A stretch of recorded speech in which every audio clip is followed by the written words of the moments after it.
always...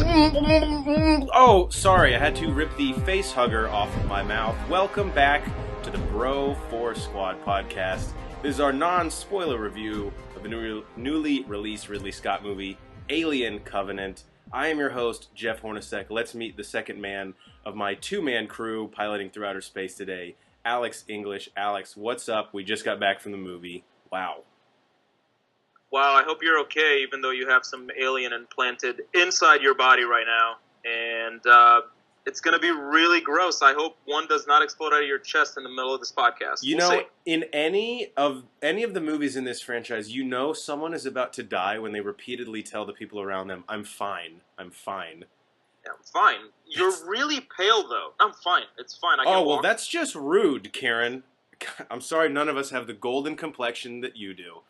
All right, guys, if you've not listened to a Bro 4 Squad review before, you know we like to break things down into 5 categories. Since this is our non-spoiler review, we're going to skip our best scene, and we're going to go through acting and cast, the story and the plot, what we can, of course, any lasting impact, and rewatchability. So, Alex, pretty solid cast, as was the case with Prometheus coming right before this. What were your thoughts? Who stood out to you? And if anyone sucked, who was it?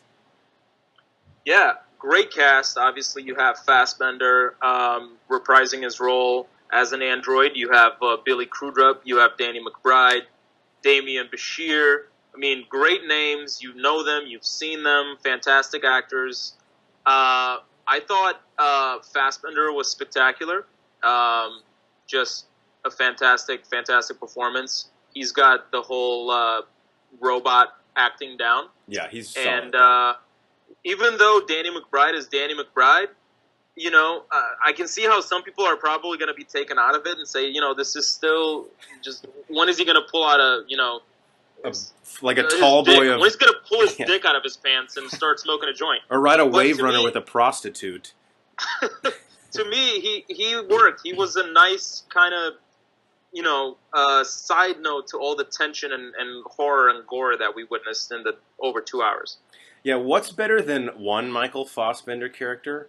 2 Michael Fassbender characters. In fact, just give me a movie where Michael Fassbender plays every person. Man, woman, child, it doesn't matter to me. He's that good. And yeah, like you say Fassbender, not Fassbender. That he respects that. Yeah, as I give him the respect he deserves. And to your point about McBride, if done the wrong way, I think in a movie like this, he could really take me out of it. I'm like, all right, that's Kenny Powers in an Alien movie. But he provided some nice levity. And Ridley, again, no spoilers, but Ridley Scott actually gave him some legitimate meat on the bone with his role in this. And I think he did a solid job. I mean, he's not a one-trick pony, but he's not like a Jonah Hill level caliber actor where he can go from ridiculous to Academy Award winner. But he was fine with me. Catherine Waterston, who I thought was kind of cool because if anyone out there has seen Steve Jobs, obviously she plays his ex-wife and has a ton of screen time with Fassbender. She was really good in this, but aside from Jobs, I hadn't seen Fantastic Beasts, so I hadn't seen her in that. But I'm hoping this is a role that maybe gets her a little more attention because she was, I think we can agree, kind of the audience's point of view in this movie, and so she did a good job from that perspective, I thought. And she was like the Ripley homage, so to speak. Great analogy. And even her haircut was kind of an homage to Ripley, I thought. Yeah, a couple change that haircut, by the way. Change just it. saying. All right, second category, the story and the plot. Again, this is non-spoiler, so we won't give anything away in it. I'll go first here. Now, Alex, you and I we've been debating back and forth very passive-aggressively to straight aggressively over what we thought of Prometheus. I really enjoyed the movie. You had some issues with some things in it. So this movie, I think, the way that I interpreted what Ridley Scott did with the story and the plot, there are a lot of parallels to both Prometheus and, of course, the original Alien, because I think they all kind of have sort of the same framing device, how the crew kind of gets in these scenarios. This one to me felt like Ridley Scott just said, we're taking the kid gloves off from Prometheus if they were ever on, and no holds barred. This is a hard R, bring a vomit bag, and I'm going to show you some things that I maybe was either not able to show you in Prometheus or didn't spend the time to show you. What did you think about the story plot of Alien Covenant? Yeah, absolutely. I would say if you haven't seen Prometheus, don't go see this movie, or watch Prometheus, rent it, watch it, then immediately go see this movie right afterwards, because I did some preparation leading up. I watched the original Alien, on Saturday. Then I watched Aliens on Sunday. Then I watched Prometheus on Monday, and then I gave it a few days to simmer. I was ready, man. I went in there. I had all the source material right at the front of my lobe, That's the best way to do it. and oh yeah, and it worked. It really really worked. I went in kind of. I wasn't the biggest fan of Prometheus, but on my rewatch after watching Alien and Aliens, and then knowing there's going to be a direct sequel, it worked a little bit better, and I think it works really well with this particular film. If you watch Prometheus and then go into this, I think you're going to have a better experience. If you've never watched Prometheus, Don't then go this see is this. probably going to confuse the shit out of you. Yeah, you'll be asking more questions. Like, if the person next to you has seen Prometheus and you haven't, and you go see this, I feel bad for the person sitting next to you. Fact. One thing I want to ask you, and maybe this will help some people out there that didn't enjoy Prometheus that much, did Alien Covenant help improve Prometheus to you? Or did this really just say, okay, now we've rewrited the franchise, and obviously your issues with Prometheus are still there? Or maybe a hybrid of the two? No, I think it did, but I also think it helped. My opinion of Prometheus got better because I watched it directly after watching Alien and Aliens. So I think just watching it all together and having all of that source material right there, I think made that movie better for me. It's still like a soft 7 for me, whereas this I felt a lot stronger about. So I don't know. You might like it better than that, but I mean, I think together, both of them together work really, really well, and I'm excited to see what they're going to be doing next. This franchise. Only downside to this movie for me, did not get to stare at Charlize Theron for 2 hours. So, yeah, in like a whatever X-Men, bodysuit, basically. Yeah. Which is what she had in Prometheus. Yeah. Fine. Too bad. Fourth category, any lasting impact or just kind of your thoughts when you left. The thing to me, I think that this will please Alien fans more than Prometheus did. It's kind of interesting because this is so these movies obviously are prequels to the original Alien franchise.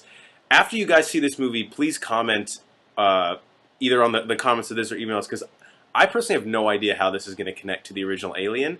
So the lasting impact for me now is I'm half curious to see how that happens, half like, are they even going to be able to pull this off? So that's kind of my thoughts after this. What was kind of the first thing you thought when you left, or the thing that you're thinking either for the next iteration or just kind of going down the line for this franchise? Yeah, exactly. I thought it was a great addition to. Now we're really to the point where out of the 6 movies that they've made, Alien, Aliens, Resurrection, the ones in the 90s were terrible. There were 2 in the 90s that just nobody should ever see, pretend they were never made. And we all know Alien vs. Predator is not only not connected to this, but should have every copy burnt in a big... That's just 20th Century Fox just being like whores and being like, money, money. So no, don't even worry about that. But basically, Alien and Aliens and Prometheus and now Covenant are all very, very solid movies on their own and even better together. So my lasting impact is that I think this movie, obviously for somebody who's a uber dork or even like a casual fan of the series, they're going to be very satisfied. But I also think it's going to do pretty nice at the box office because I think word of mouth is going to help this movie. I think people who like gore and horror are really going to enjoy this movie. Yeah. It has some really, without giving anything away, it has some really fantastic, like Hitchcock-esque type scenes that I thought really, really worked for it. Tension is present in this movie, which I didn't feel so much in Prometheus. Exactly. And, yeah, I mean, I actually think it's going to be very cool to go back 2, 3, however many years from now they do the next one and rewatch everything again and just go into that one with all the information right there.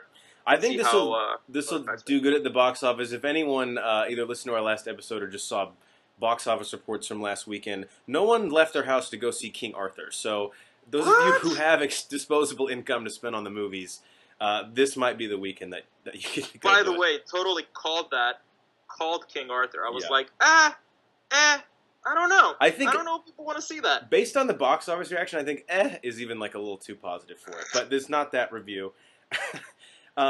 Last thing here, rewatchability. Is this something you'll see again in theaters? Will you buy it on Blu-ray, or when it inevitably pops up on FX twice a week, thrice a week, will you sit and watch it for 30 minutes? So I don't think this type of movie lends itself to a lot of rewatchability. Agreed. Just because it's tough. Like you have a lot of violence, a lot of gore, a lot of plot twists and things like that. That if you already know what's happening, Definitely. it's not really going to lend itself to rewatchability. But I think it's definitely something you rewatch before the next one comes out. So just like Prometheus, I hadn't seen it since 2011 or whenever it came out, but rewatching it, I was like, okay, now I feel ready for this, and it worked out. So I would say definitely will not be watching this on FX. Definitely will not be buying a Blu-ray. Probably won't even rent it and watch it again. I'll just wait, clean slate, and then maybe visit it again before the next sequel.